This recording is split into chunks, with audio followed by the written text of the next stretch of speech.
Seja bem-vindo a Nilópolis. Nesse vídeo nós vamos conhecer um pouquinho da história e alguns dados do município nilopolitano. Você está no canal Cidades do Meu Brasil. Para saber mais informações e notícias sobre Nilópolis e todas as cidades brasileiras, visite nosso portal. Vamos lá!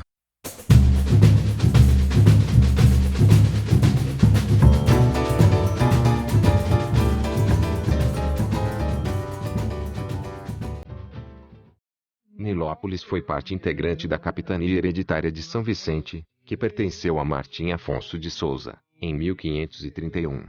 Dividiu-se em cismarias, doando grande parte a Brás Cubas, fundador de Santos, em São Paulo, constando 3.000 braças por costa do Lombo do Salgado e 9.000 braças para dentro no rio Meriti, correndo pela Piaçaba de Jacutinga, habitada pelos índios Jacutingas, em 1568.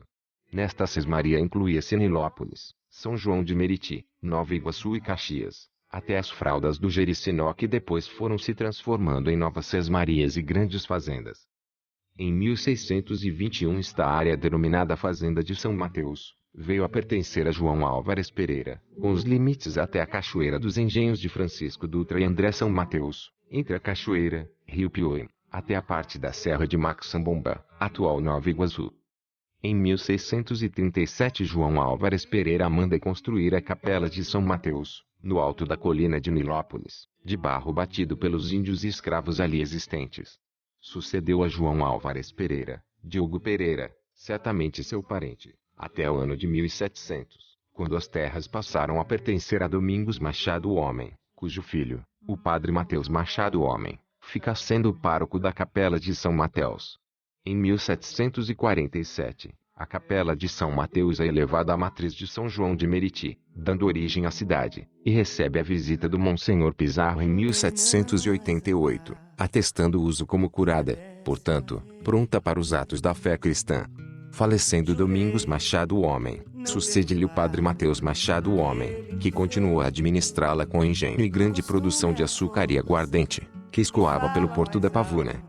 Quando do falecimento do padre Mateus, do seu testamento constou que a fazenda tinha 1.280 braças de terra, que fazem testada no rio Pavuna, que as dividia das terras de Oliveira Braga, engenho de Nazarete, correndo aos fundos com o rio chamado Cachoeira Pequena, Maxambomba, que divide as terras do capitão Manuel Correia Vasques. De uma banda partem as terras com o engenho da Pavuna, do capitão Ignácio Rodrigues da Silva, e da outra com as terras do capitão Manuel Cabral de Melo e do ajudante Ignácio Barcelos Machado.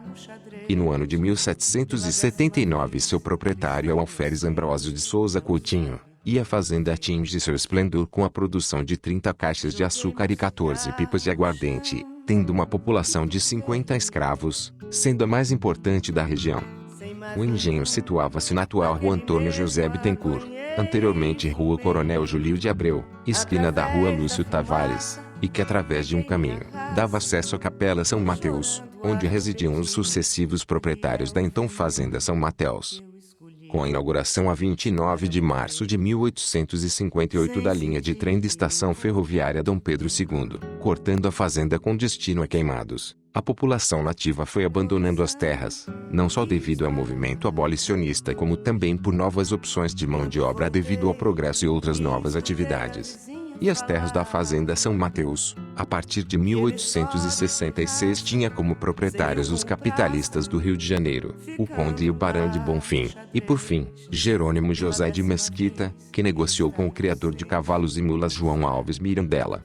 Este tinha como sócio Lázaro de Almeida, conforme escritura lavrada no dia 22 de setembro de 1900 no valor de 25 contos de réis. Da escrita consta que além das terras negociadas haviam 2 imóveis, a capela e a sede da fazenda. João Alves Mirandela e seu irmão Manuel Alves Mirandela, grandes criadores de animais para o exército, cercaram uma área, junto à cerca da fazenda do Jericinó, até que seu enteado Vitor Ribeiro de Faria Braga convenceu-os a desmatar a fazenda para um possível loteamento. Poucos anos após a compra, a fazenda foi dividida, e no ano de 1914, teve início a venda dos lotes. Para isso João Alves Mirandela chamou o então engenheiro da Central do Brasil, Teodomiro Gonçalves Ferreira, para executar a planta da futura cidade que iria surgir das matas da fazenda. Nessa época a Primeira Guerra Mundial chegava ao fim, e deixava como saldo inúmeras dificuldades, inclusive financeiras. Com a facilidade da venda dos lotes, importantes homens de negócios não pensaram duas vezes em adquiri-los, e aqui foram construindo e se fixando. E, já no final de 1913, os jornais anunciavam lotes medindo 12 por 50 metros, em suaves prestações. Um destes anúncios chamou a atenção do coronel Júlio de Abreu, que veio pessoalmente conhecer a cidade que estava surgindo, e logo enamorou-se, comprando vários lotes e trazendo após vários importantes amigos, objetivando erguer uma cidade promissora. Ele mesmo construiu a primeira casa de pedra e cal, dando o nome de Vila Ema, em homenagem à sua esposa, inaugurando-a festivamente, com as presenças de comerciantes, banqueiros, políticos, homens públicos, ligados ao Rio de Janeiro, no dia 6 de setembro de 1914, marco de fundação da cidade de Nilópolis. A classe menos favorecida também teve a sorte de adquirir os lotes menores e, portanto, mais baratos. Não demorou muito para que a fazenda se transformasse num povoado ainda denominado de São Mateus e integrado a São João de Meriti, que era na época o quarto distrito de Nova Iguaçu. Construções foram se erguendo rapidamente, e logo, dos sítios, pomares e quintais das casas podiam-se avistar as extensas plantações de laranjas, cuja venda foi uma das primeiras fontes de renda dos moradores do local. Há quem diga que as classes menos privilegiadas quitaram as prestações de seus terrenos com o lucro do produto vendido. Não demorou muito para que os homens mais importantes, proprietários dos lotes mais extensos, pensassem no progresso. E as coisas começaram a mudar. A primeira iniciativa foi fundar uma escola. Num moderno prédio recém-construído, o primeiro prédio, um professor chamado Franklin de Carvalho instalou a primeira escola particular do povoado e deu-lhe o nome de Externato Nilo Peçanha, que foi inaugurada no dia 13 de junho de 1914, com 19 alunos. O povo já tinha trabalho e estudo. Faltava divertimento. Pois bem, um dos moradores, chamado Inácio Vicente Serra, teve a ideia de realizar a primeira festa em louvor a São Mateus, na capela que levava seu nome. Em 21 de agosto de 1947, Nilópolis finalmente corta as amarras que o prendem a Nova Iguaçu, e pela Lei Estadual número 67, artigo 7º do Ato das Disposições Transitórias, promulgada a 20 de junho de 1947, através da emenda proposta pelo deputado Lucas de Andrade Figueira, ganha finalmente a sua emancipação político-administrativa. Porém, cometeu-se nessa emancipação uma flagrante injustiça, pois sendo área de 22 km², que era a mesma da fazenda de São Mateus, ficou reduzida a apenas 9 km², perdendo 5,60 km para Nova Iguaçu. A área de Jericinó deveu-se ao fato da não retirada da cerca construída por João Alves Mirandela, que permitiu aos seus detentores derrubar a cerca interna, ficando com a externa para efeito de divisa, enquanto os herdeiros do espólio buscam na justiça a reintegração da área de 5,60 km².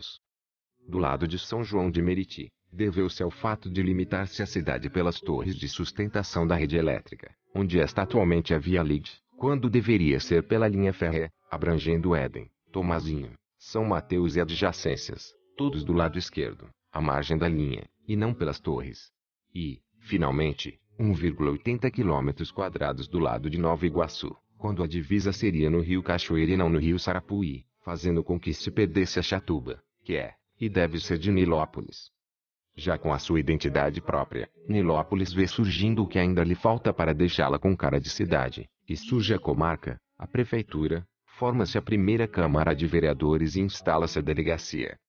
Constrói-se a Igreja de São Sebastião em Olinda, o Hospital Municipal, a Academia de Letras, Fórum, bancos e o comércio se expande, tendo como destaque o calçadão da Avenida Mirandela. Os transportes começam a ficar mais organizados e a cidade passa a dispor de mais linhas ligando a outras cidades e a capital. Gostou? Obrigado pela sua companhia, é um prazer ter você aqui com a gente. Deixe seu like, comentário e se inscreve em nosso canal. Até mais.